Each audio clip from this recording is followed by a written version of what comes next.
Hi, it's KCCK's Culture Crawl.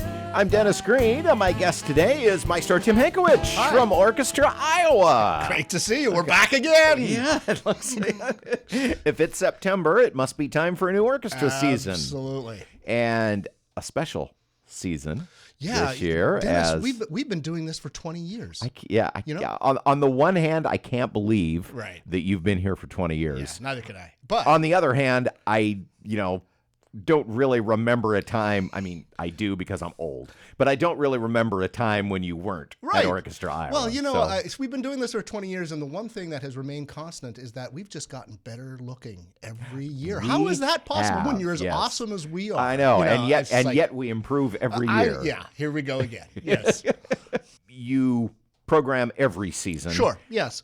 With some help from, I know you've got a committee of the artistic board, leaders, absolutely. That help with this. Sure. But this one, more than any other, I'm sure is going to be kind of a Tim's favorites.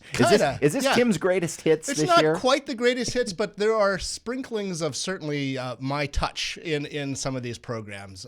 For example, the first piece that we're playing I saw this immediately. Yeah, as soon as I looked at the program. It's a Hankewich pick, and it's Korngold's The Seahawk. So for people who don't know who Korngold was, he emigrated to the United States in the 1930s, settled in Hollywood, and ended up writing all the swashbuckler soundtracks for the Errol Flynn movies. And in fact, he had such an influence on film scoring is that he sort of set the standard. And we wouldn't have John Williams today if it weren't for Korngold. They basically write in the exact same style. But there's a backstory to this piece, because in the dark days of the flood, back in 2008, 2009, when Orchestra Iowa was playing without a home, we did a concert in Sinclair Auditorium at Coe College. And I pulled this piece out and we played it. It was the first time that the orchestra smiled again. It sort of had fun. And so for all this year, there's this lore behind this piece. Everybody in the hallway say, "Hey, Tim, when are you bring back the Seahawk? When are you bringing back the Seahawk?" Because it just had this rare galvanizing moment at a very dark time in our history. So on my 20th anniversary, we're going to start with this piece. And what can I say? It's huzzah musically. It's just fabulous. Oh, it's so much. It's so much fun. It's just got everything. Yeah, you can't help but smile. You can smell the daring do. Hallelujah. So anyway, that is definitely a Tim's pick. Yeah. And then your guest artist is a good friend of yours. Also a Tim's pick. So it's the Barber Piano Concerto, which is rarely played. And it's rarely played for two reasons. One, it's really hard for the soloist. And it's really, really hard for the orchestra. And so finding an artist who has this under their belt is kind of tricky to find. And my friend from the 1990s, person who I went to school with when I was still a pianist in training, he and I were kind of friendly rivals. And he's the reason I gave up the piano because I would have to practice 6 hours a day just to keep up with him, and he could get the same amount of work done in maybe 2.5 hours. So I mean, I realized that 40 more years of that sort of discipline was going to break me, and I thought, well, why don't I try conducting instead? How hard could that be? So after all these years, I gave Corey, his name's Corey Hamm. He's a piano instructor. He's the professor of piano at the University of British Columbia. And I said, "Hey, do you have this under your fingers?" And he said, "Why, Tim, as a matter of fact, I do." So I haven't seen him since the 90s when we both had hair, or at least I had hair.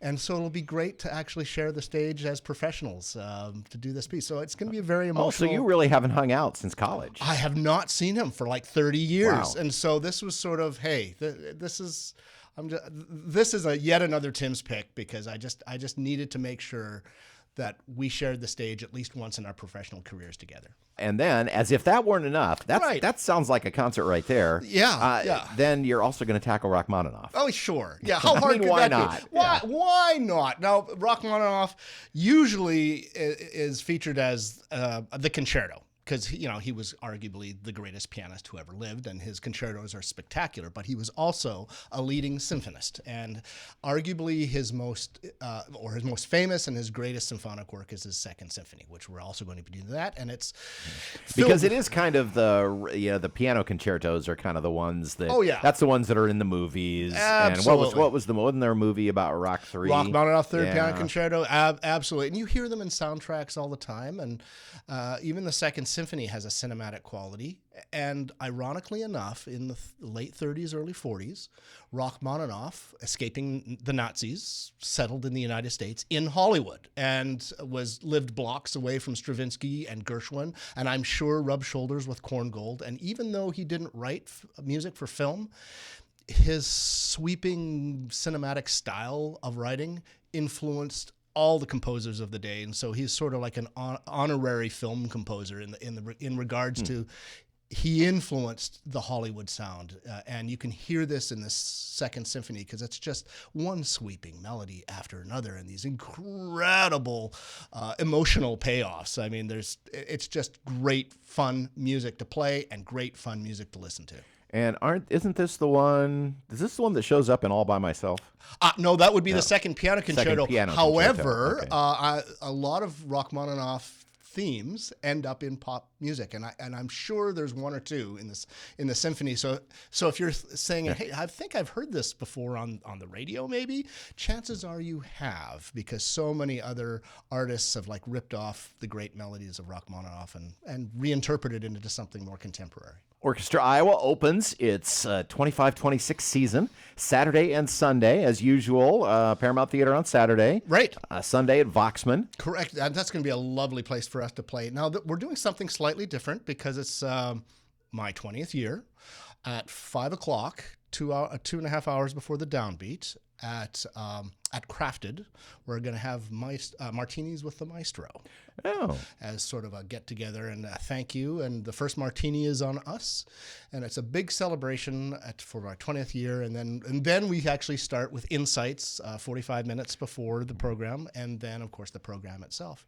And when we do our second performance in Iowa City, right after our performance at Voxman, across the street, we're going to the Vue on the rooftop and to do something similar for our patrons down there, to have a martini and a toast and a really good time. So. Oh, yeah. And Voxman is a new-ish. I mean, you've been at Voxman before, right. But this is not for a while. That's right. And we've made a concerted effort to partner with the university so that we can play there on a more regular appearance, so hopefully turn that into a home away from home. Well, and as we well know here at KCCK from the Corridor Jazz Project, right. Voxman Hall of Music is it's spectacular. Is just such a wonderful place. You know, we suffer from an embarrassment of riches now with great halls. I mean, after the flood, there was a panic because everything was offline. But I love the Paramount because it's voluptuous look, and it sounds great. But then there's Voxman and even Hansher that were like acoustically tuned from the very beginning. And using modern technology. And using not modern technology. So just to be able to play in all these really great halls, well, Orchestra Iowa is very lucky, and so am I. Well, that's probably another reason why all of a sudden you're here for 20 years. I'm guessing that. I'm guessing that was not the original plan. That when you came here, you figured this was going to be maybe a stop and not the place that you would... That's interesting. Kind of, you might finish your career in. I think you're right, but let me tell you the moment where I changed my mind. And going back in the time machine back into 2008, and immediate once again of the flood, which would have been enough to chase most people away. Yeah. So before that happened, I was already looking. I was already ready to go, and then in the aftermath of the flood, I remember flipping burgers on the parking lot to feed people who were cleaning out their businesses. And I saw business leaders like the leader of then Rockwell Collins and Great America Leasing and presidents and CEOs from the local hospitals pitching in and not just sort of standing aside. But I remember seeing... Not there for the photo op, but actually doing the work. I remember seeing Clay Jones, who was the CEO of Rockwell Collins at the time, literally covered in head to toe in, I shall euphemistically call it mud. And I realized, these people actually care about their community. And we were all terrified that we were going to be left behind because everybody had more pressing issues to save their own homes and businesses. And the fact that this community left no one behind, they loved their orchestra and they found ways to keep us operating. And I saw civic leaders doing this thing. I thought, there's something more underneath the surface here. And it also opened up so much opportunity to take the orchestra to the next level because there were so many impediments in our way of professionalizing that were literally washed away with the flood. And it was that moment that I realized, I think I'm going to stay. Yeah.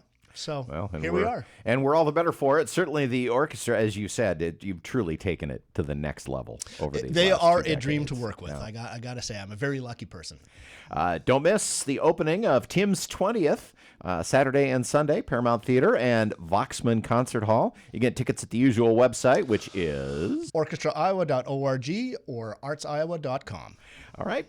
Looking forward to it. Thanks, and we'll talk to you in a few weeks for the next one. We'll see you and your listening audience very shortly.